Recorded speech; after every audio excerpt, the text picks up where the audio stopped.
My name is Anchovies, and in this video we'll be talking about everything you need to know about Baizhu. And when I say everything, I mean everything, so buckle up because it's going to take a while. Without further ado, let's jump right in. So Baizhu is a 5-star Dendro Catalyst user from Liyue. He made his first appearance back in version 1.0 in the Chapter 1 Act 2 quest Farewell Archaic Lord. Who would have thought he'd be in the basement for over 2 years before he got released, and then got released during Honkai's Star Rail hype, which then caused his banner sales to plummet.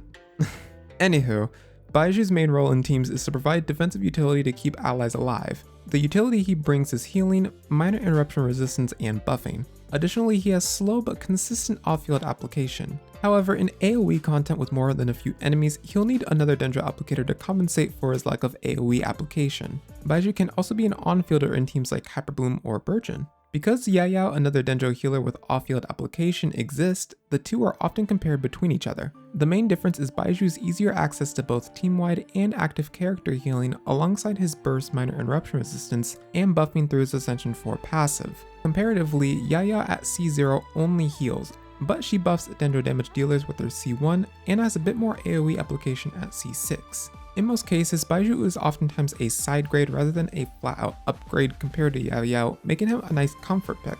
In a team like Kaching Aggravate for example, with Baizhu and Yaoyao holding Deepwood Memories, assuming a single target scenario, Baizhu increases team damage by about 3 to 4% per rotation. Although such an increase isn't bad per se, for players who simply just want to clear Abyss content, it isn't large enough to be considered a full-blown upgrade from Yaoyao. However, in Quicken teams where the main DPS is a Dendro character like Alhaitham or Tanari, although the gap closes due to Yaoyao's C1 buff which directly buffs them, Baizhu will still often pull ahead. To insert a sort of self-opinion on this matter, as someone with a C1 Yaoyao and Baizhu, I personally prefer Baizhu mainly due to his ease of accessibility in healing. Being able to use his skill and heal the entire team is something that I appreciate greatly a lot of the time. Additionally, having another defensive Dendro unit allows me to run Dendro teams on both Abyss halves with ease. Also, his attacks just look pretty, so there's that. Overall, he's definitely a comfort pick based on my experience using him, but he's one that over time I continue to appreciate having on my account despite having other healers like Kokomi or Kukishinobu.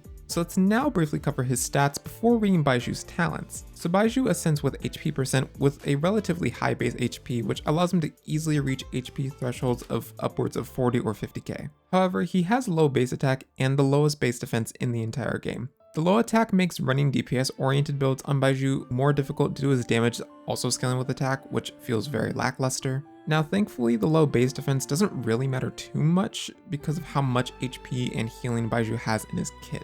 And speaking of his kit, we are now going to dive into his talents. His normal attack is a melee ranged attack that deals negligible damage. Only his charge attacks deal a decent amount of damage, but otherwise it's nothing valuable. His elemental skill shoots a snake that heals the whole team based on Baizhu's max HP when it returns. However, the snake will prioritize enemies if they're nearby, and if so, performs 3 attacks. This prioritization, especially in situations with more than one enemy, slightly delays his healing.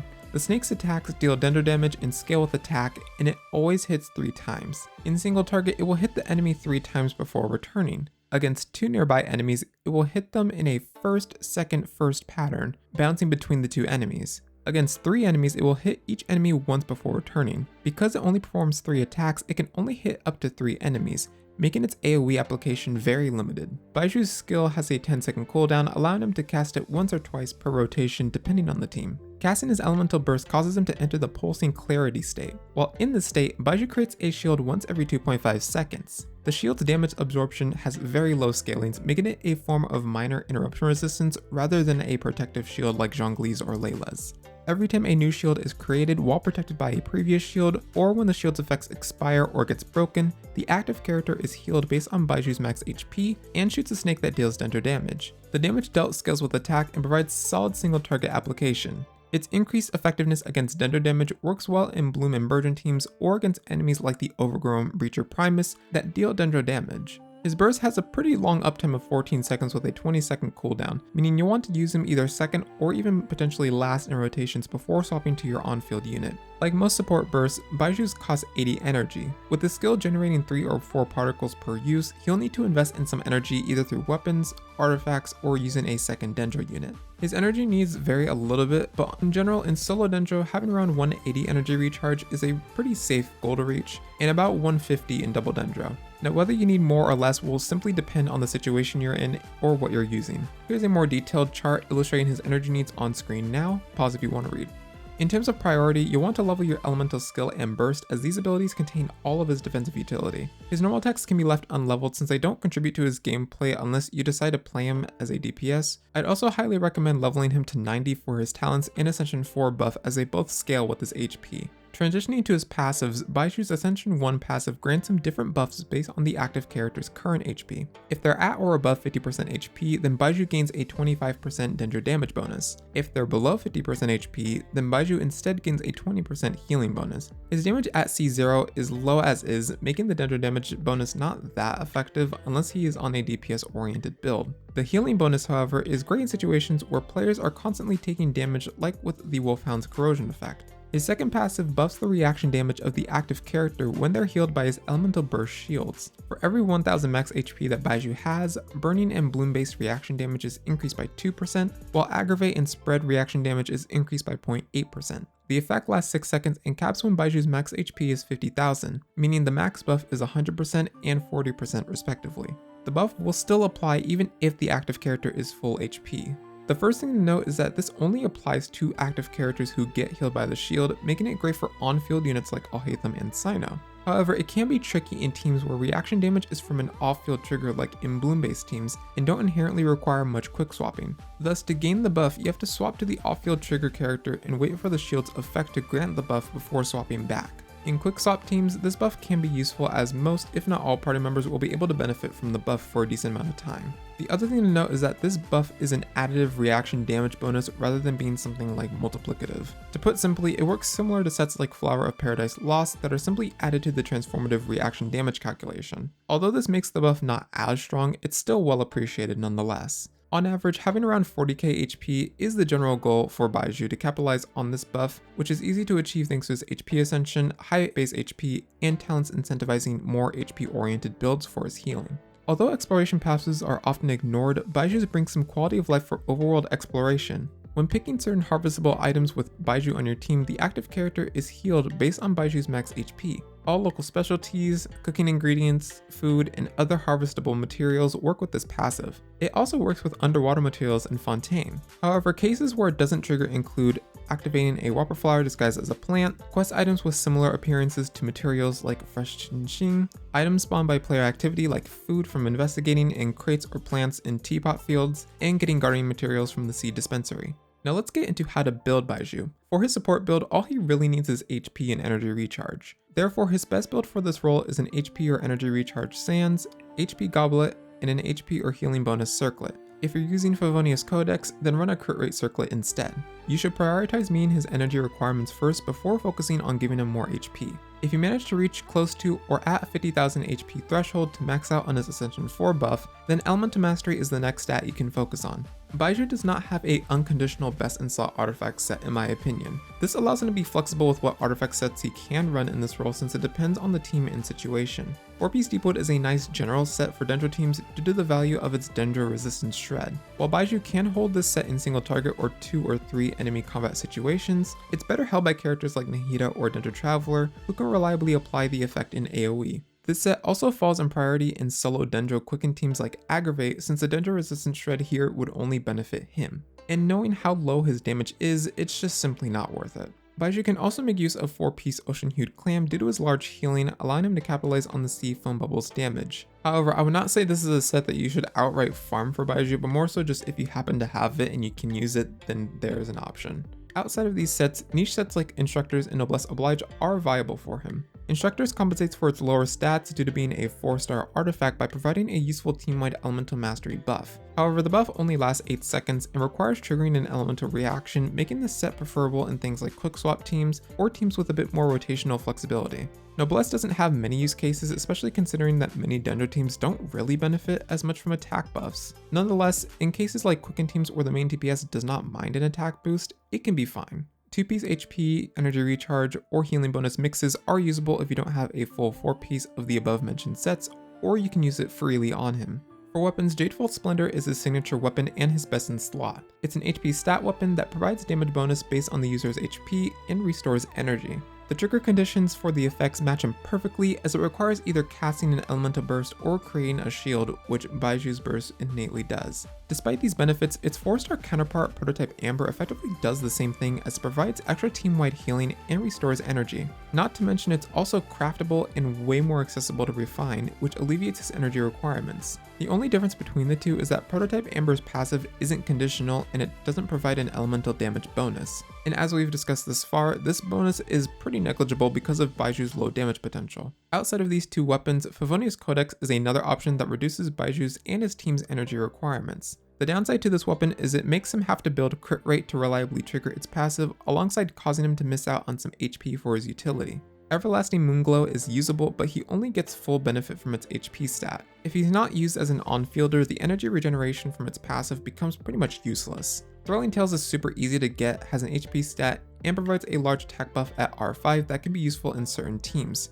However, because it doesn't provide any energy itself, he becomes a bit more reliant on artifact stats to meet his energy requirements. Let's now talk about some unit synergies with Baizhu. Characters who work well with Baizhu are those that can take advantage of his elemental burst healing, interruption resistance, and Ascension 4 buff. Therefore, on-field DPS units like Keqing and Sino, or Alhaitham and Tanari are able to utilize this best. This is especially due to how Baiju's Ascension 4 works, as its effects only apply to the active character when triggered. And now transitioning into teams. Baizhu can slot either as an off-field support or an on-field driver in dendro teams. In non-spread teams where he is played off-field, he appreciates being paired with a second dendro unit to help with AoE application and lowering his energy needs. Because he can slot into so many teams and variations, I'm going to cover some of the main archetypes. The first team archetype we'll cover is Quicken. This team consists of Baizhu, an Electro unit, a second Electro unit or dendro unit, and a flex slot that can be taken either by a dendro, Electro, or Animo.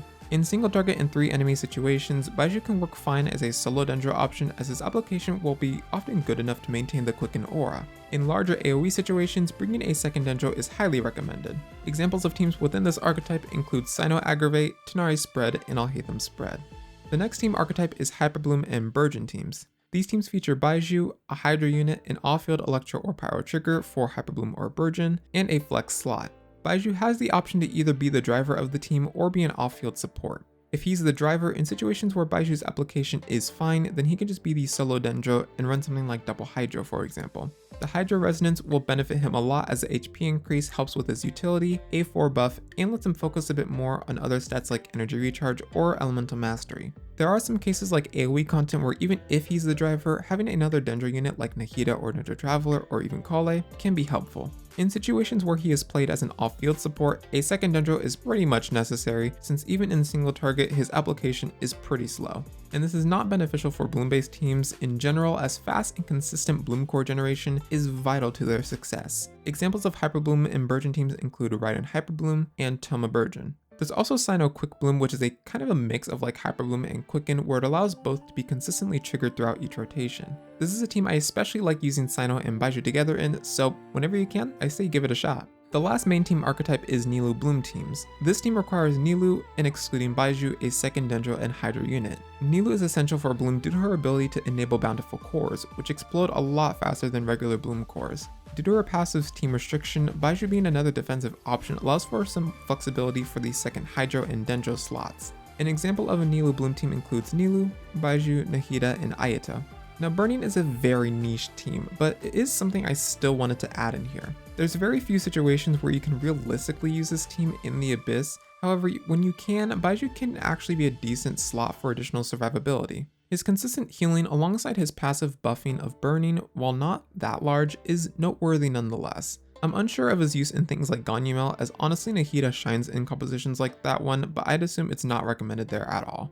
A silly burning team that I've recently tried with is Nahida, Baizhu, Bennett, and Kazuha. Surprisingly, I was actually able to get full stars for the entire Abyss with a solid second half team. Not to say that it's good by any means, because let me tell you, it was quite the hassle to use it, but being at least somewhat usable makes it a fun team option to try whenever you get bored. And now I'm not going to speak too much on his constellations, because to be honest, his constellations are really just not that worth it, but I'll briefly cover some of the ones I think should be mentioned. So the first one is his Constellation 1. Now his Constellation 1 adds another additional charge to his elemental skill skill, which primarily benefits his energy needs, so it's really nice for his energy requirements, but other than that, in like maybe some additional application for a little bit, it's not really the greatest, and it's not something that you should be aiming to pull for. Now, one of his more notable constellations is Constellation 2. Now with this constellation, it triggers when the active character hits a nearby opponent. And so what it does is it basically summons a snake that's basically like the snake from his elemental skill. And it does an attack that deals dendro damage and heals for a percentage of the initial skill's healing. Now the key thing to note is that the damage dealt this way is considered elemental skill damage, which means that you can make use for sets like Tenacity of the Millelith more effectively with Baizhu. However, in general, you're usually not running Tenacity of the Millelith on Baizhu because most teams that he's running don't really care for the attack buff, but in teams where it can be appreciated, it makes Tenacity at least a little bit more usable because of its reliability, and it triggers once every 5 seconds, so you can at least have some decent uptime with it. Otherwise, the additional thing about this is its additional application. Other than those two, I don't really feel the need to go over his other constellations because they're sort of just either add-ons or don't really matter enough to really pull for unless you're a whale and you're already going to go for it anyways. So overall, Baizhu as a unit feels pretty comfortable to use and as flexible as he can fit in nearly every dendro team, either as a support or an on-fielder in bloom-based teams. His interruption resistance and A4 buff allow for on-field units especially to shine a little bit more in their dendro teams. One of the things that Baizhu doesn't do is drastically increase the team's DPS. The primary reason to get him is simply for the comfort of having easier access to certain defensive utility and flexibility within certain team archetypes. He also cannot substitute off-field dendro applicators like Nahida, Dendro Traveler, or Kale due to his elemental skills limited AoE and elemental burst single target application. Now this makes perfect sense as his role is completely different from these units, but it is still something to take into consideration. With all of this in mind, I would rate him as an overall good unit, and if I were to give him a placement in like a sort of tier list, I would say it's fine to put him somewhere in like a low A. He's a good character to get if you want to get him, but he is not necessary by any means, and he of course has his own pros and cons like most other units. And alright, that's going to conclude this video. If you guys did enjoy, then be sure to leave a like and subscribe for more Genshin Impact content. This next upcoming videos are going to be about Fischl and then Wriothesley when his banner comes out. I'm actually going to make a day 1 Wriothesley guide because I'm actually going to try to get him day 1, and I'll mainly share my experiences on him and everything of that sort. So until those upcoming videos, bye bye.